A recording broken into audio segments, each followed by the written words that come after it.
Masih bersama saya dalam program Iqra, Baca, Memahami, dan Mengaplikasikan. Bersama saya Fahmi Azizi dan narasumber kita Ustadz Yasairi. Langsung saja Ustadz, meneruskan pertanyaan tadi yang di Instagram. Assalamualaikum, mau tanya bagaimana dengan orang yang sudah berusaha tapi masih aja belum bisa mendapatkan ilmu, Ustadz? Mohon penjelasannya. Ya, terima kasih. Ini cukup bagus sekali pertanyaannya. Saya pikir pertanyaan ini banyak mewakili dari generasi-generasi muda yang saat ini sedang belajar. Kita kembali kepada hadis Rasulullah Shallallahu Alaihi Wasallam.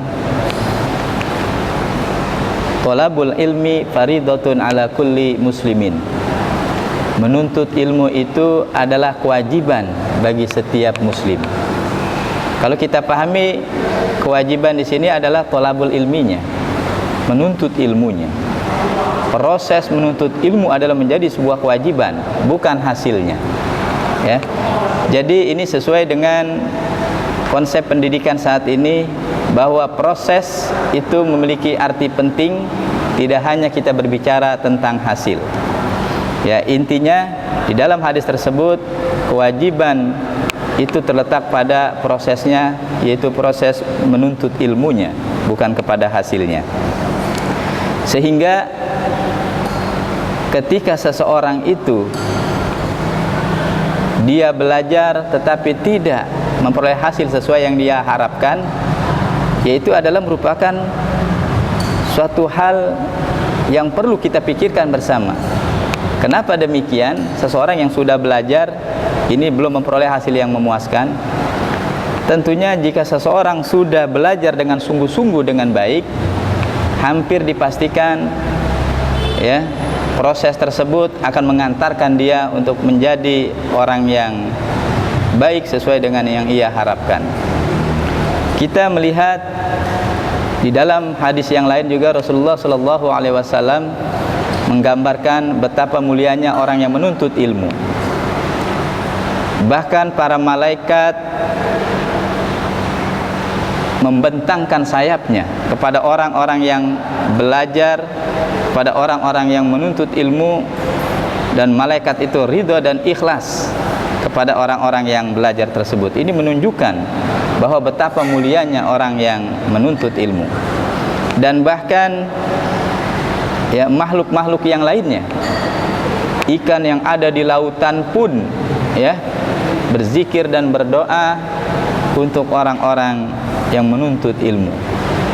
Jadi seseorang yang belajar tanpa dia membawa catatan, ya dia hanya mendengarkan di dalam proses belajarnya itu atas keterangan yang guru sampaikan, maka itu menjadi sebuah nilai kebaikan yang luar biasa. Oleh karena itu kita tidak perlu putus asa ya, belajar sekalipun kita belum memperoleh hasil yang memuaskan, sudah mendapatkan nilai dan ganjaran pahala dari Allah Subhanahu wa taala. Saya yakin jika kita belajar dengan sungguh-sungguh, pasti akan memperoleh hasil sesuai yang diharapkan. Man jada wajada. Barang siapa yang bersungguh-sungguh, pasti ia akan dapat. Kita lihat kisah Ibnu Hajar, adalah sosok ulama yang termasyhur namanya. Ketika beliau belajar bertahun-tahun belum memiliki pengetahuan atau belum memperoleh sesuai yang ia harapkan, ya sedikit berputus asa, beliau akhirnya pulang menuju kampung halamannya. Namun di tengah jalan beliau melihat ada sebuah batu besar yang berlubang, hampir tembus ke dalam. Ternyata lubang itu berasal dari tetesan air yang menetes di atas batu yang terus menerus. Akhirnya beliau berpikir, batu yang begitu besar itu ternyata mampu dilubangi oleh tetesan air yang terus menerus.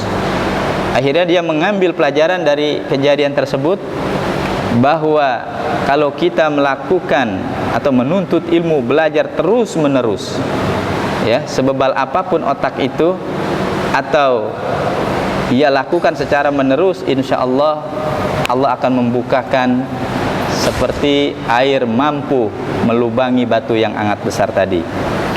Kemudian juga kita melihat ada sebuah istilah atau pepatah, belajar di waktu kecil bagai mengukir di atas batu, namun belajar di waktu dewasa bagai mengukir di atas air.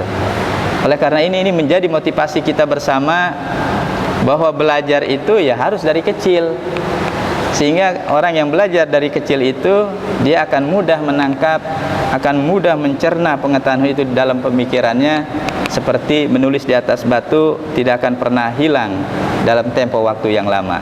Coba bayangkan kita mengukir di atas air, baru kita ukir langsung hilang. Itu adalah ibarat orang yang belajar sudah dewasa. Begitu barangkali kira-kira Bang Fahmi. Iya, berarti kita harus tetap usaha ya Ustaz ya. Iya. Nah, tadi yang tadi cerita tadi, batu itu akan pecah ya Ustaz, walaupun setetes air itu Ustaz. Nah, langsung aja pertanyaan kedua Ustaz, adakah amalan atau doa agar kita dapat mendapatkan ilmu yang bermanfaat dan bisa diaplikasikan serta dapat disampaikan ke orang lain? Iya. Mohon penjelasannya Ustaz. Ya, terima kasih. Ini juga sangat menarik sekali, jangan lupa artinya ya, mengingatkan kita semua bahwa kita sehebat apapun kepintaran kita, sehebat apapun pengetahuan kita terhadap ilmu yang kita miliki, jangan pernah lupa kita berdoa kepada Allah Subhanahu wa taala. Artinya aspek ikhtiar kita menuntut ilmu itu adalah kewajiban. Tapi jangan lupa ada ikhtiar lain. Kita juga mohon dan berdoa kepada Allah Subhanahu wa taala agar diberikan kemudahan di dalam menuntut ilmu dan supaya ilmu yang kita miliki itu bernilai dan bermanfaat buat diri kita, masyarakat kita baik di dunia maupun di akhirat. Oleh karena itu terkait tentang doa untuk menuntut ilmu, pada dasarnya banyak sekali Rasulullah Shallallahu Alaihi Wasallam mengajarkan kepada kita. Di antaranya doa yang sering kita hafal barangkali ya, di waktu SD atau MI kita juga sering diajarkan oleh guru-guru kita, seperti misalnya raditu billahi robba wa bil islami dina wa bi muhammadin nabiyya wa rasula rabbi zidni ilma warzuqni fahma. Ya, ada kata rabbi zidni ilma, ya Allah tambahkanlah ilmu pengetahuan kepadaku, warzuqni fahma, dan berikanlah atau anugerahkan kepadaku pemahaman yang baik. Atau di dalam hadis lain juga ada doa, misalnya Allahumma inna nas'aluka rizqan halalan thayyiba wa ilman nafi'a wa amalan mutaqabbala. Jadi kita mohon kepada Allah Subhanahu wa taala agar diberikan ya ilman nafi'a, ilmu yang bermanfaat. Tentunya sangat rugi jika kita memiliki ilmu sementara ilmu itu tidak memberikan manfaat kepada diri kita dan kepada orang lain. Itu Bung Fahmi kira-kira.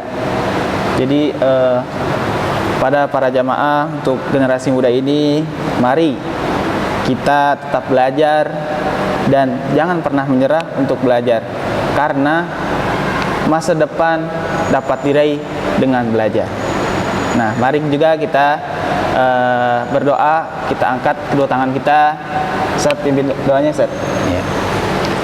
Bismillahirrahmanirrahim. Alhamdulillahirabbil alamin. Hamdan yuwafi ni'amahu wa yukafi mazida. Ya Rabbana lakal hamdu kama yanbaghi li jalali wajhikal karimi wa 'azimi sultanik. Allahumma shalli wa sallim wa barik ala sayidina Muhammadin wa ala alihi wa sahbihi ajmain.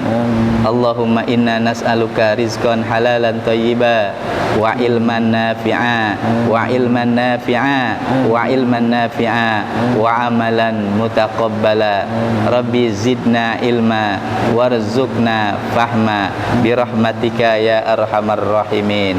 Rabbana atina fid dunya hasanah wa fil akhirati hasanah wa qina adzabannar. Walhamdulillahi rabbil alamin. Alhamdulillah.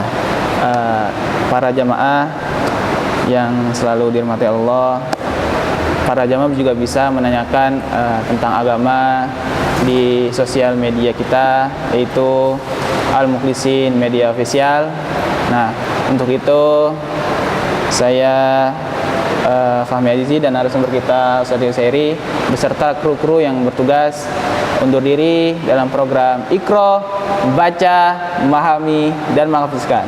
Wassalamualaikum warahmatullahi wabarakatuh.